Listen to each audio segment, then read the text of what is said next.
Alright, welcome back guys, my name is Zishan. Welcome back to Talk Football, home of reviews, tactics and transfer talks. And last night, Real Madrid defeated FC Barcelona 3-1 at the Camp Nou. They have been in a very poor form of lately. A defeat against Cadiz at home, then the Champions League lost against Shakhtar at home. But we expected a thriller in the Clasico, and guess what? We got it. First of all, before beginning this tactical analysis video of Barcelona versus Real Madrid, let me say this: Real Madrid deserved to win. So don't come out after me talking that I was talking always in favor of Barcelona and discrediting what Real Madrid and Zidane did. Zidane tactically totally outclassed Ronald Koeman and showed him that he is the manager for the Sunday leagues. So let's get along with the tactical analysis of this video. But hey, if you're here for the first time, do consider liking this video and also dropping a subscribe and also hitting the bell icon so that you never miss a video from Talk Football. So continuing into the video, we should talk about the first half. In the first half, the game was open. It was even. Real Madrid scored the first goal. Fede Valverde opened the scoring with a sumptuous ball by Karim Benzema.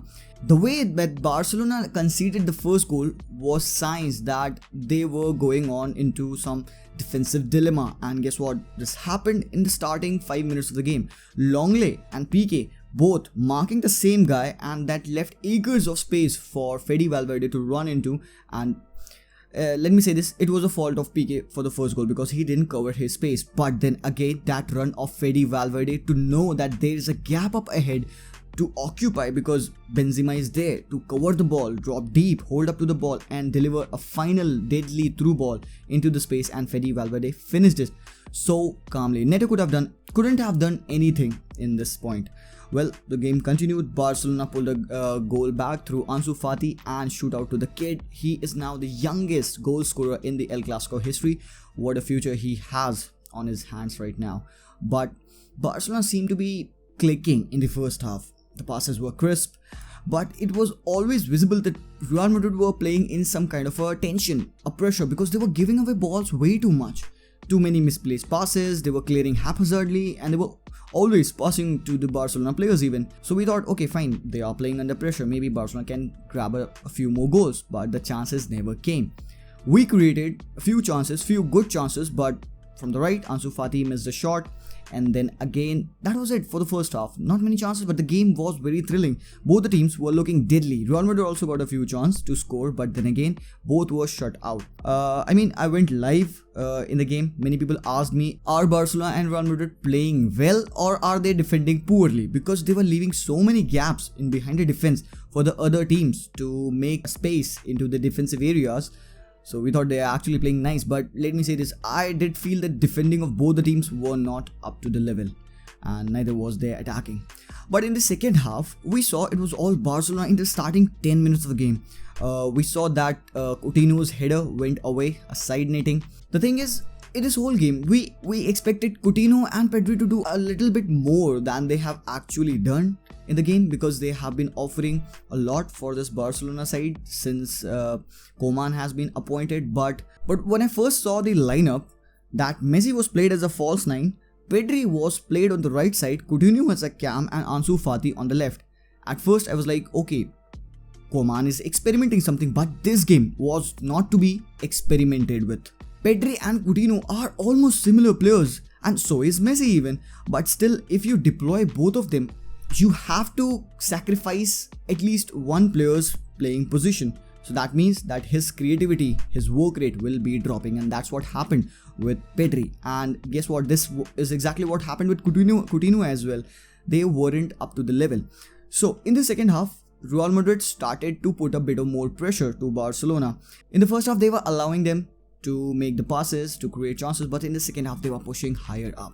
I mean, you can feel that it was a clear sign of Zidane that yes, you guys got it, go win the game. You pushed them harder, and so they did. So it was a penalty appeal, and Ramos won a penalty. Of course, that is debatable. Many of the people over here were saying that that wasn't a penalty. It was too harsh for Ramos to dive the other way because the shirt was pulled this way and Ramos dived that way.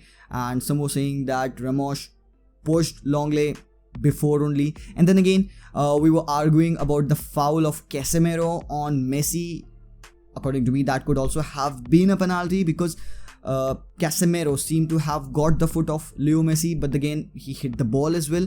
So both of the decisions by the referee were a bit shaky, but Real Madrid scored the penalty. Sergio Ramos was the man of the match and he came back with a great performance. That's why the Real Madrid fans miss this guy, because they know what he provides for this team, and he delivered. He was all over the pitch, he was marking Messi, and let me say this, he was keeping Messi in his pocket because Messi had to say nothing throughout the whole game. He had just a few chances, that too in the first half, but then again he slept. The Messi wasn't to be seen. But then again, coming back to the most important part of this video is about the FC Barcelona fans, so just stick along.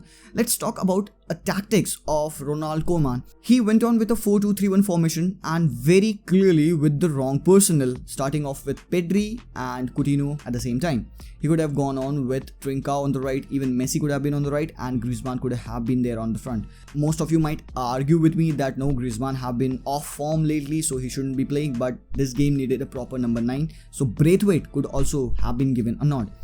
But then the second half happened, Barcelona were trailing 2-1, and this guy, Koeman, decided to make 3 substitutions at the same time, taking off Sergio Busquets.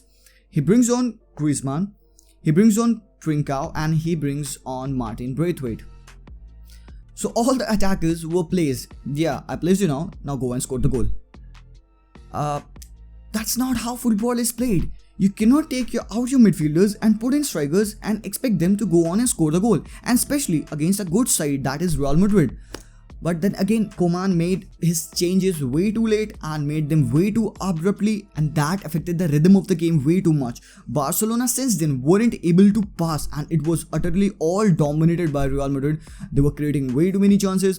Cruz has a great shot that was saved near pole by Neto. Then again, Sergio Ramos had a clear opportunity to kill the game, but then again it was a superb, fantastic save by Neto. And then Jordi Alba was subbed off.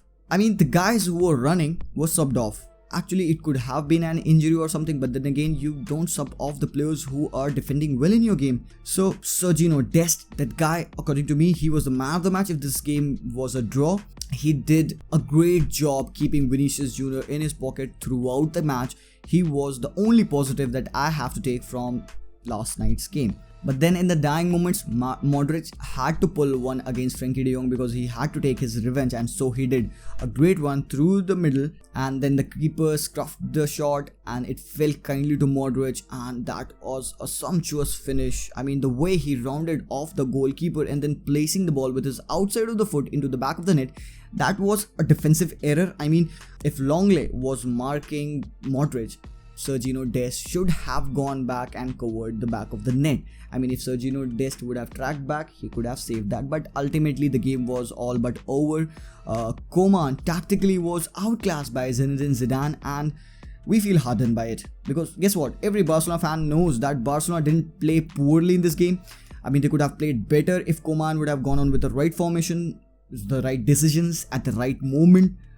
We could be just kicking ourselves because let's face it, we didn't play that badly.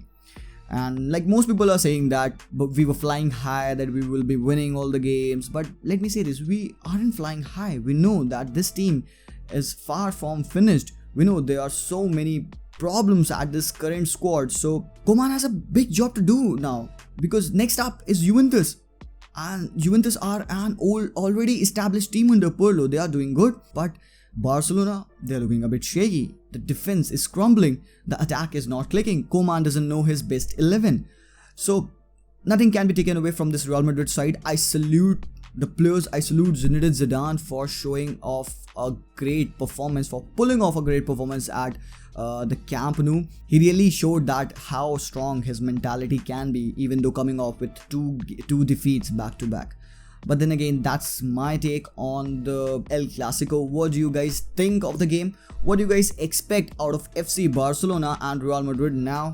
What do you think of the title race in La Liga? And what do you think of the FC Barcelona versus Juventus match that is upcoming? Of course, I'll be covering that video, the pre-match talks. And of course, I'll be going live for that match. So I'll see you guys then. Until next time, as always, peace out.